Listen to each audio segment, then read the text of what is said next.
How to improve openings?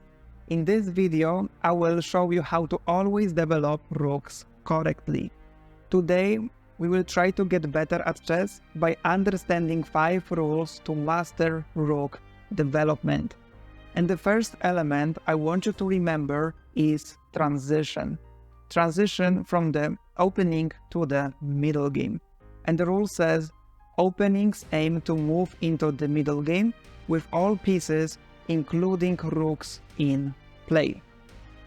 Let's take a look at this example. So the mistake that I can see quite frequently is that people think that they play queen d2 and they already advance to the middle game because the rooks are connected, and that's not true because these both rooks don't play vertically. They don't have space, are blocked by our own pawns, and because of that, there is still some work to do. Yes, we have to activate them first, and then we are in the middle game. The second element includes files, and the rule says rooks love open files, are okay with semi-open ones, and don't like closed files. Let's take a look at this example. So in general, pawns determine if the file is open, semi-open, or closed. We skip pieces, we ignore them, and let's take a look at the board. On the A file, we don't see any pawns, so it means that this file is open. On the C file and E file as well, we can see there are only one pawn in each file, so it means that these files are semi-open, and the rest are closed files because we have two pawns on the file, so it will be closed. Okay, let's take a look at this example. So here the question is, where should we develop our rooks? And we can identify one open file at the moment. This is the C file, and definitely one of our rooks should go there.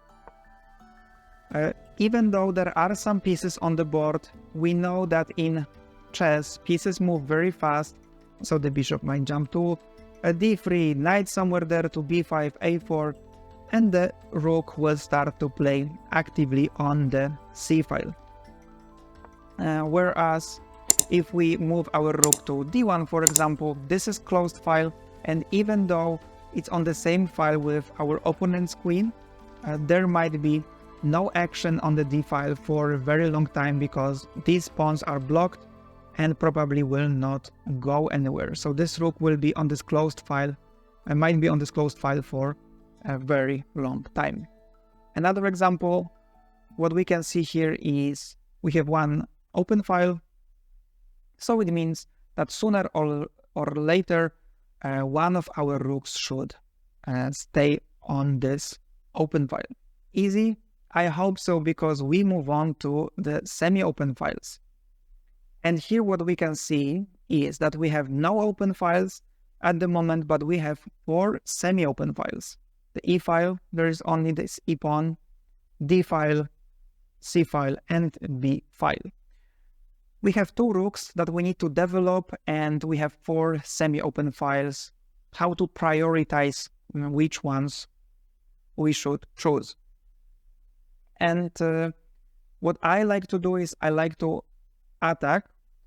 So I would prioritize D file and C file, because when we bring rooks to these files, we can put pressure on our opponent's position, on our opponent's pawns in this case. While if we bring this rook to E1 or B1, we will defend our own pawns. And this scenario is a little bit worse in my opinion. So let's take a look a bit closer at rook to D1 move. If we play here, we put pressure on this D5 pawn, which I like. And you could say, all right, but there is the pawn from C6, which defends the pawn on D5, or the knight on F6. But what we know is that pieces move very fast in this game, so this knight might be somewhere else in a moment. And then if your opponent will try to play C5, we might limit this option because of attack on this d5 pawn, for example. Yes, and that's why, in addition, we bring the rook to the same file with our opponent's queen, which should be also favorable for us. So I would choose rook d1 and rook c1 in this example. Let's move on to the next one. So here we have 3 semi-open files, and the one will be b file, d file, and g file. Yes, we have 1 pawns on these files, no open files, so we will probably concentrate more on semi-open files in this case. How to develop these 2 rooks? Again, I would prioritize files where I can attack something, right? So in this case, it will be b8, b file, and also g file. Yes, I probably don't want to bring my rook behind this pawn to defend d6. So I would play rook b8 here, and next probably king h8 and rook g8, and I would choose the g file to maybe attack my opponent. So that would be my strategy for rook development in this type of position. Let's move on to another example. Here, no open files, we concentrate on the semi-open files. One is on c file, the second one is on d file. And here we defend our pawn, and here we attack something. So I would prioritize rook c8 at first.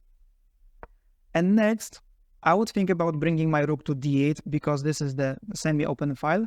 But actually this is not so clear for me because here we have exception. If we are not going to push this pawn forward because it's impossible, like very difficult, or it's just not good for our position, then playing rook d8 might be waste of time because this rook will be not active if it's blocked by this d6 pawn. Yes, there is not much space vertically here on this file, so it might be not the best idea to play rook fd8. And maybe we need to do something different. I will tell you more about it later in this video. Here, let's take a look at another example, and we have the same situation here. One of our rooks is already on the semi-open file.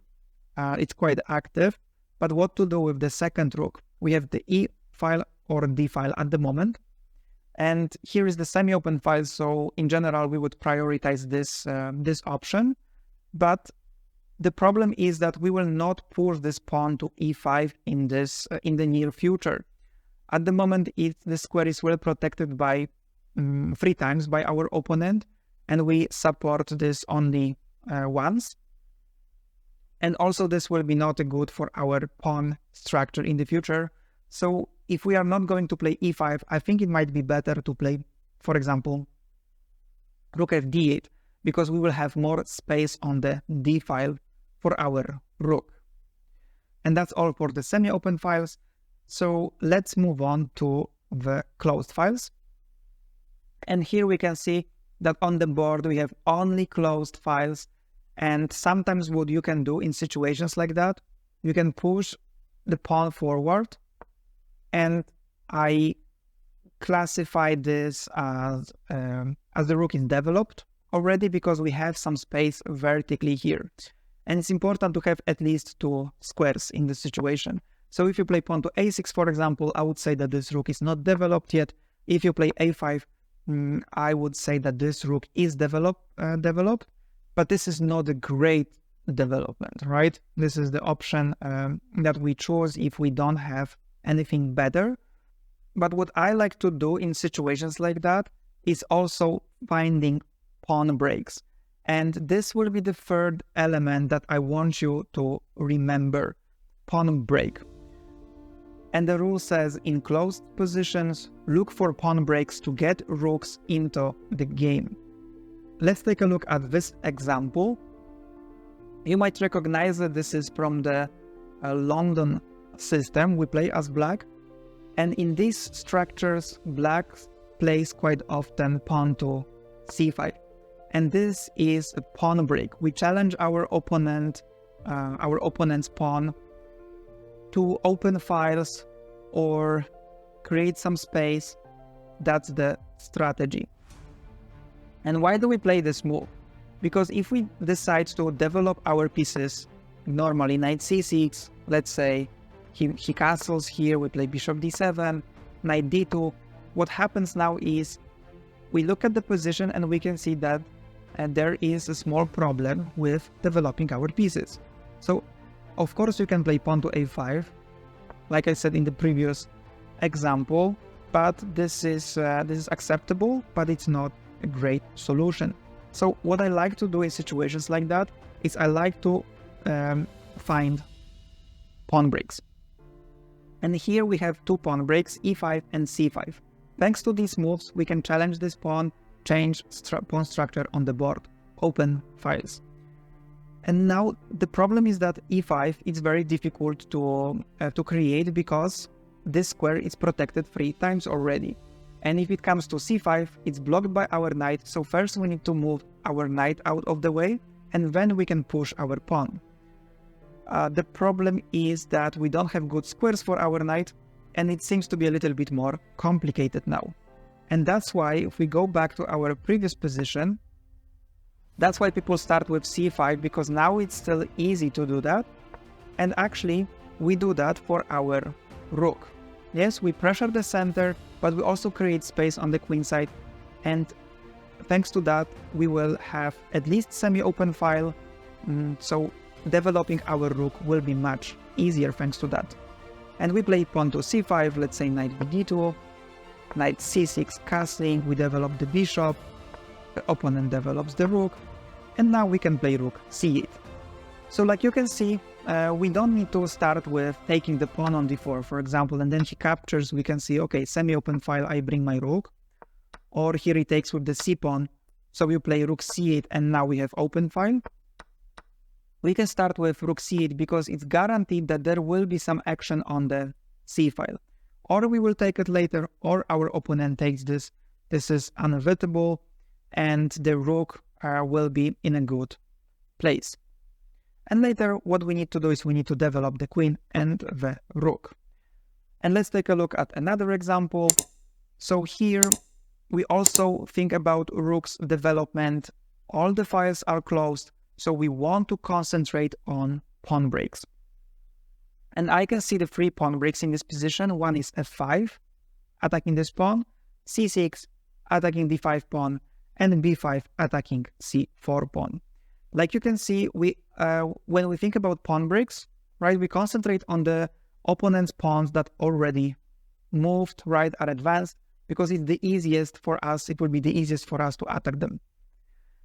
And I think b5 will be impossible in this position because this square is attacked 3 times. So even preparing this option will be seems to be very complicated. So the 2 options that left are f5 and c6. So if we play pawn to c6 and our opponent captures the pawn, we will take it back. Now we created the semi-open file to develop our rook. And we also have the semi-open file on d file, so maybe we will bring the rook over there. But only if we are going to push d5 next. Yes. What else can happen here? Our opponent might play rook e1, for instance, and then we will take it. If c takes, now we have open c file for the rook. If e takes, then we will bring one of our rooks to the semi-open file here to attack something, and the next rook we will bring to the e file, the semi-open file behind our own pawn. This will be the strategy. And we have also option to play pawn to f5, but in order to do that, we would have to move the knight out of the way first and then push f5. So this option seems to a little bit more complicated, and that's why probably the best option will be to choose c6 here. Okay, next element is about moving pawns first. And the rule says push pawns forward before bringing rooks into action. And here is the example. So let's assume that your strategy in this situation is to push c4 because you want to open files. And this might be not the best idea in this concrete example, but let's assume that that's your idea. What I can see is that often players start with rook c1 and then they push c4. And this is a mistake because what we want to do first is we want to push pawns if we can, and then bring rooks behind.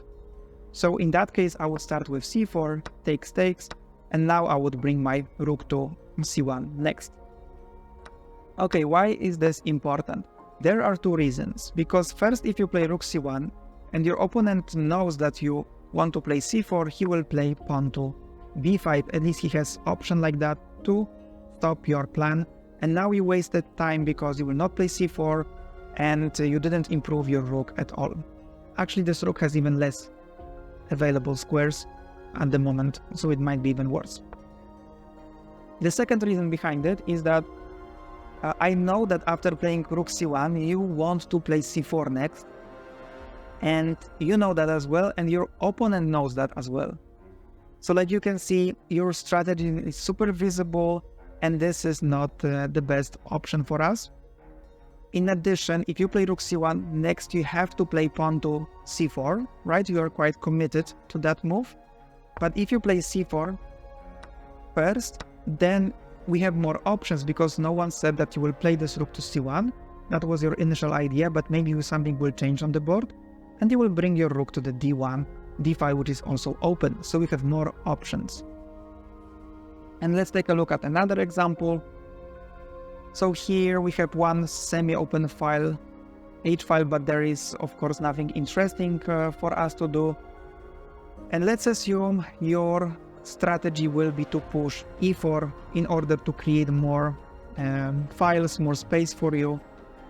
Often I can see that people start with rook e1 and next they push e4. And what I would do instead is I would move my pawn first to e4, and then after taking, maybe he takes, maybe he moves bishop back, then I would play rook to e1. So this moves order is better in my opinion. And what's the reason behind it?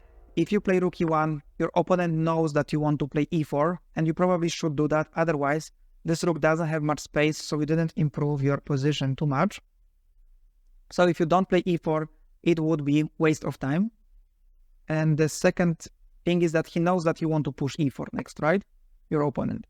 But if we start with e4, then it's still not so clear if you bring your rook to e1 next, or you will start with rook a d1. You have more options. That's why I like this idea more. And the last element is about delaying rook's development. And the rule says sometimes it's okay to wait before developing rooks. Let's take a look at this example. First, what I want to tell you is that if you use this rule often, it means that you probably make a mistake because you've chosen openings that don't allow you develop all your pieces easily. And this is the approach that I don't recommend. Let me explain you this concept here. So if we look at this position, we can see that this rook is stuck. And we have two semi-open files. The C file, our rook is already here. And we have also D file. So maybe we want to bring the rook on D file, on the same file with our opponent's queen. So what we need to do first, we need to develop our queen. And we have these 4 squares on this diagonal. And all these squares are not good for our queen. So it means that we need to figure out something different. And we need to wait. So in this position, we have space disadvantage. So maybe it might be a good idea to trade some pieces. And after we do that, now maybe it will be easier to find a way to develop this rook. Maybe by pushing this pawn forward, creating this pawn break. And that's all for today. I hope these 5 rules will help you understand rook development much better.